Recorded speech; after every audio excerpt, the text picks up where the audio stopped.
प्यारे प्यारे साथियों, जरवार इन्फो में खुश आमदीद।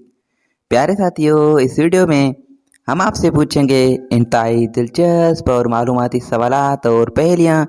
जवाब देने के लिए आपके पास है 5 सेकंड का टाइम। तो चलें आज की इंटरेस्टिंग वीडियो शुरू करते हैं। वो कौन सा जानदार है जो कभी भी नहीं मरता?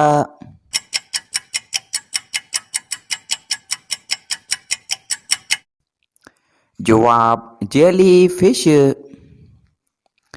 वो कौन सा जानदार है जो खड़े होकर भी सो सकता है?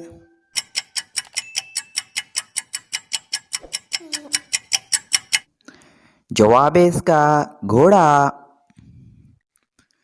वो कौन सा मुल्क है जहां आधी रात को भी सूरज चमकता है?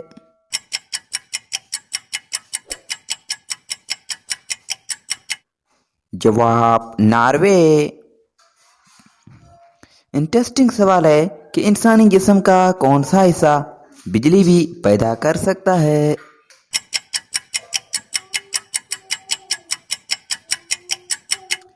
जवाब है इसका दिमाग। साथियों बताएं, झूठ बोलने पर हमारे जिस्म का कौन सा हिस्सा गर्म हो जाता है?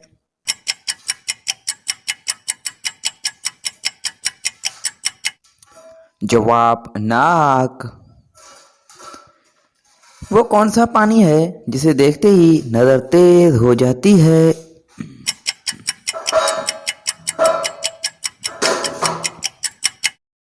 जवाब आबे ज़मज़म। प्यारे प्यारे साथियों, आपने कितने सवालात के जवाब दिए हैं कमेंट में हमें ज़रूर बताइएगा। और मज़ीद इसी तरह की वीडियो हासिल करने के लिए हमारे यूट्यूब चैनल को सब्सक्राइब करें और फेसबुक पेज को फॉलो करें। शुक्रिया। अल्लाह हाफिज़।